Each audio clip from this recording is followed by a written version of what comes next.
Good evening and welcome to Barchester.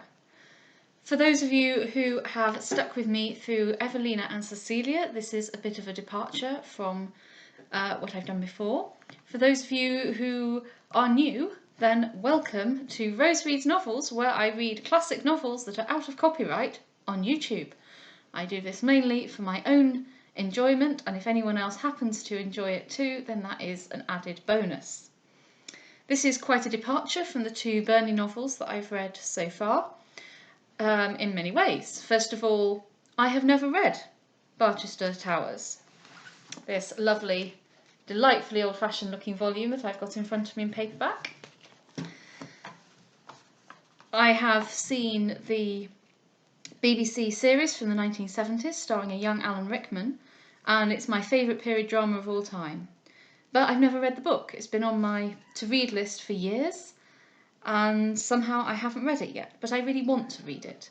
So I'm going to read it with you, because I feel like there should be opportunity for some good voices, which is what it's all about. But that means that I'm exploring it with you. I don't know, I mean, I know the plot, assuming that the TV adaptation sticks reasonably similarly to the plot, but I don't know what's going to happen in every chapter. I'm going to be surprised by things, and I'm really looking forward to that. I also don't know very much about Trollope, but what I do know is that from the Trollope novels I've read, only a few of them, I do know that I really like his style, and it feels very comforting. I feel like when I read a Trollope novel, and I've not read his most well-known ones either, of which I think Barchester is probably the best known, it feels like I'm in the hands of somebody who knows exactly what they're doing, and they're going to take me with them, and I can just sit back and relax and not think very much, but also be truly comforted and satisfied.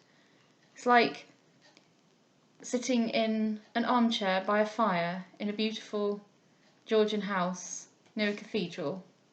And as anybody who knows me will know that my dream is to live in a Georgian house near a cathedral with a library and a cat and a husband and a grand piano. Well, so far I've got the cat, so, I'm making progress. But that's what Trollope feels like, the literary equivalent of that. And right now, that's what I need to feel like, and I think other people probably feel the same way. So that is why I'm reading Barchester. It's also a bit of a departure because it was published in 1857, which is about 80 years after the publication of Cecilia.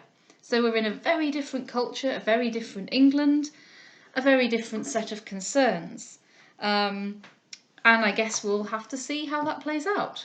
I don't suppose there'll be much connection with what I've read before, but who knows? The topics are going to be very different. We're dealing with the concerns of the clergy in mid-Victorian England, which sounds like it might be dull, but I don't think it's going to be dull at all. Anyway, I don't really have anything useful to say because I haven't read the book and I haven't even read the introduction, which might tell me something about its themes or Trollope's life. So we're just going to go in cold and enjoy the story, I think. So, without further ado, Barchester Towers by Anthony Trollope, Chapter 1. Who will be the new bishop? In the latter days of July, in the year 1850-something, a most important question was for 10 days hourly asked in the cathedral city of Barchester, and answered every hour in various ways. Who was to be the next bishop? The death of old Dr. Grantley, who had for many years filled the chair with meek authority, took place exactly as the ministry of Lord somebody or other was going to give place to that of Lord somebody else. The illness of the good old man was long and lingering, and it became at last a matter of intense interest to those concerned whether the new appointment should be made by a Conservative or Liberal government. It was pretty well understood that the outgoing Premier had made his selection, and that if the question rested with him, the mitre would descend on the head of Archdeacon Grantley, the old bishop's son. The Archdeacon had long managed the affairs of the diocese, and for some months previous to the demise of his father, rumour had confidently assigned to him the reversion of his father's honours. Bishop Grantley died as he had lived, peaceably, slowly, without pain, and without excitement. The breath ebbed from him almost imperceptibly, and for a month before his death it was a question whether he were alive or dead. A trying time was this for the Archdeacon, for whom was designed the reversion of his father's see by those who then had the giving away of the episcopal thrones. I would not be understood to say that the Prime Minister had in so many words promised the bishopric to Dr. Grantley. He was too discreet a man for that. There is a proverb with reference to the killing of cats, and those who know anything either of high or low government places will be well aware that a promise may be made without positive words, and that an expectant may be put into the highest state of encouragement, though the great man on whose breath he hangs may have done no more than whisper that Mr. So-and-so is certainly a rising man. Such a whisper had been made, and was known by those who heard it to signify that the cures of the diocese of Barchester should not be taken out of the hands of the Archdeacon.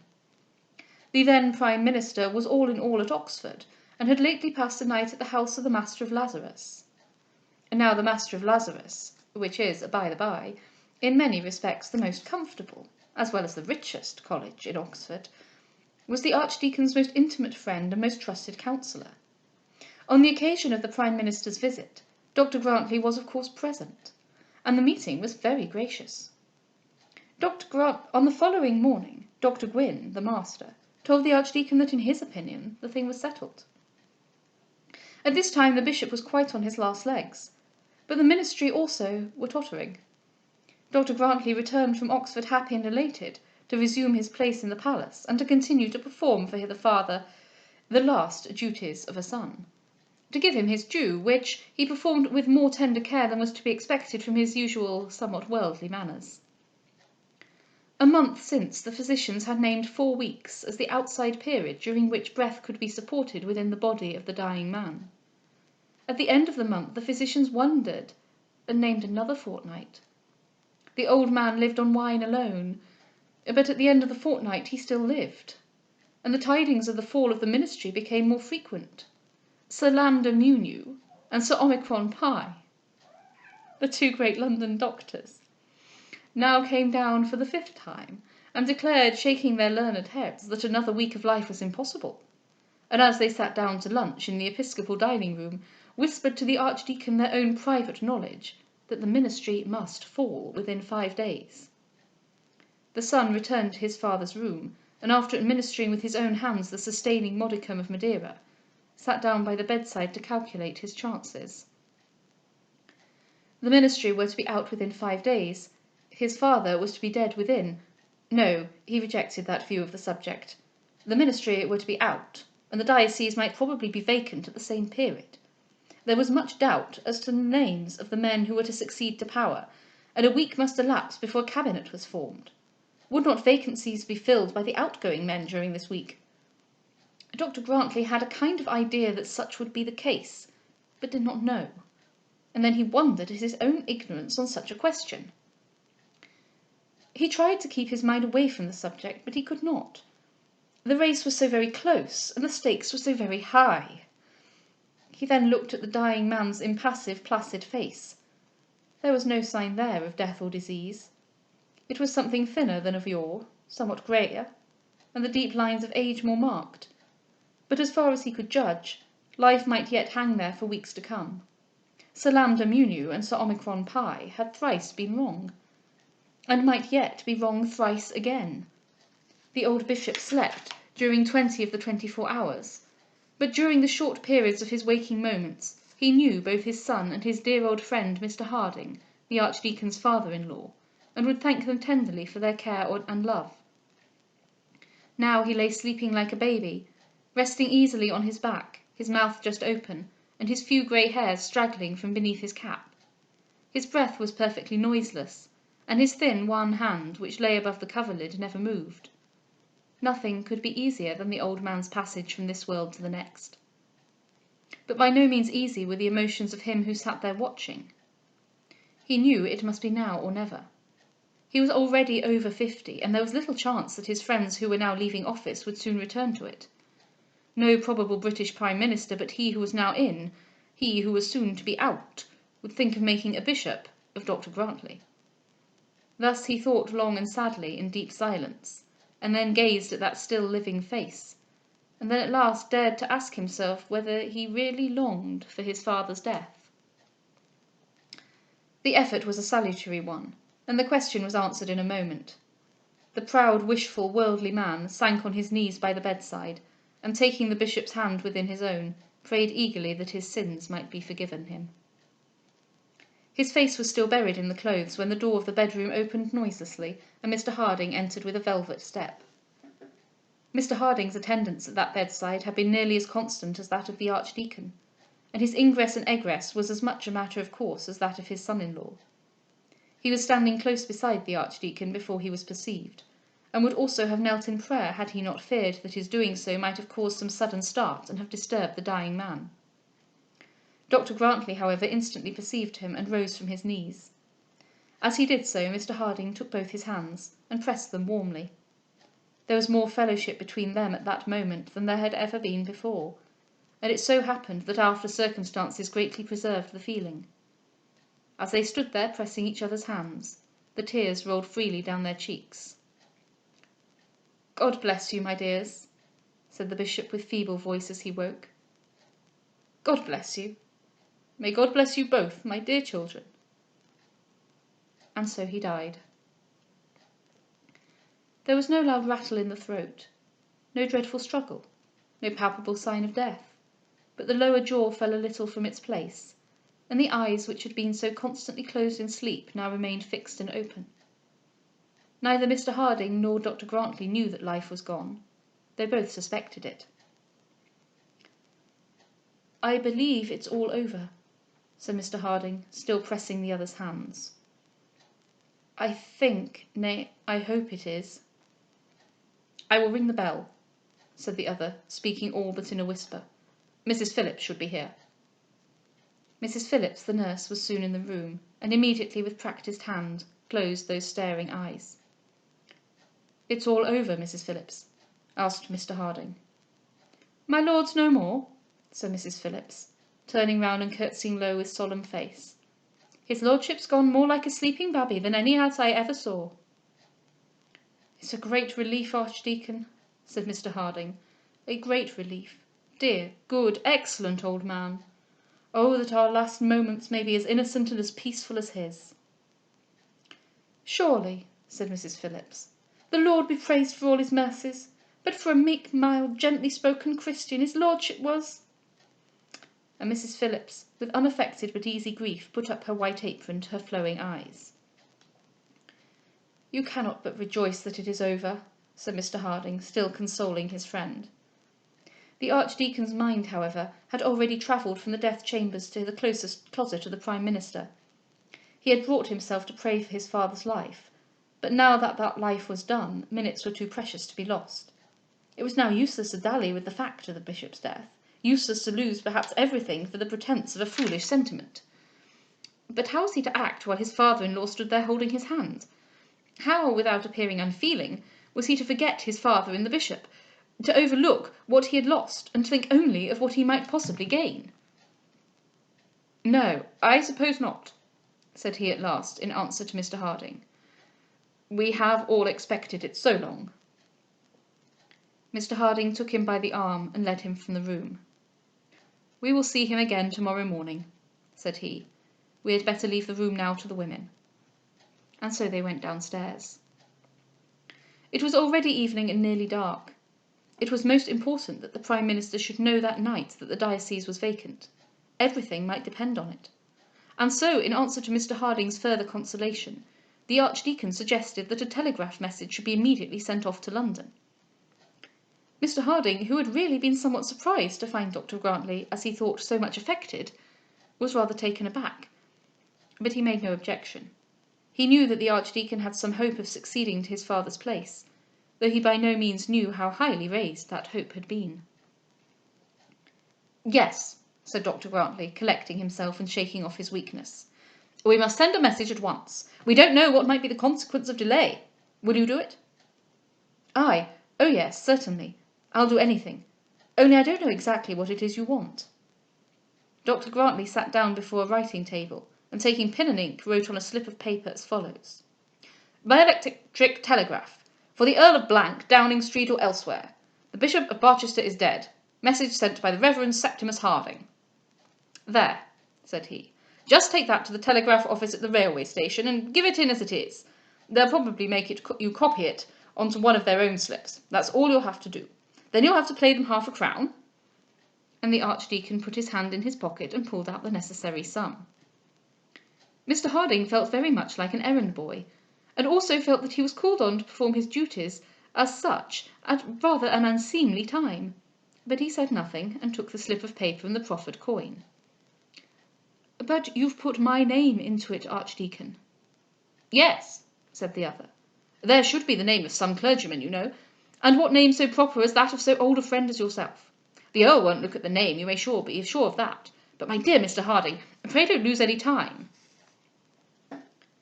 Mr. Harding got as far as the library door on his way to the station, when he suddenly remembered the news with which he was fraught when he entered the poor bishop's bedroom.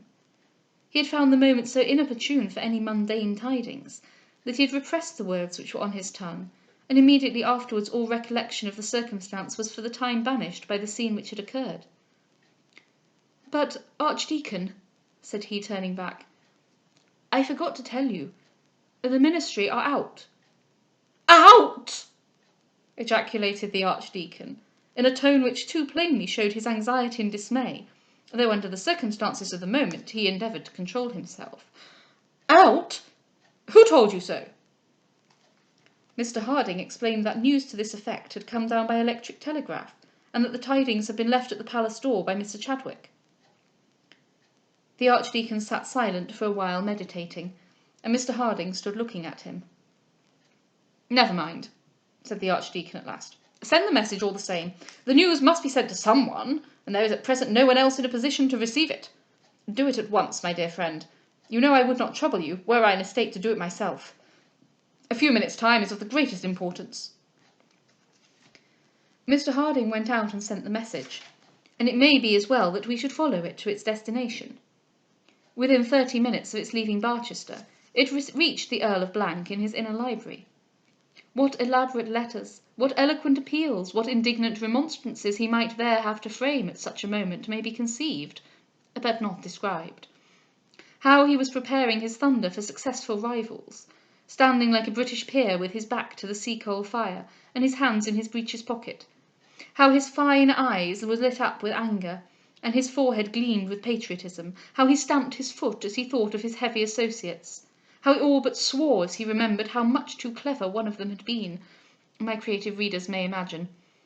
But was he so engaged? No, history and truth compel me to deny it.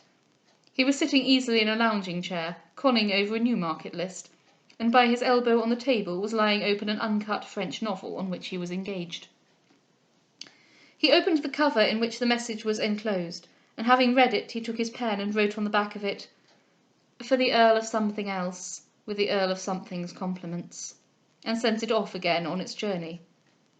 Thus terminated our unfortunate friend's chance of possessing the glories of a bishopric. The names of many divines were given in the papers as that of the bishop-elect. The British grandmother declared that Dr. Gwynne was to be the man, in compliment to the late ministry. This was a heavy blow to Dr. Grantley, but he was not doomed to see himself superseded by his friend.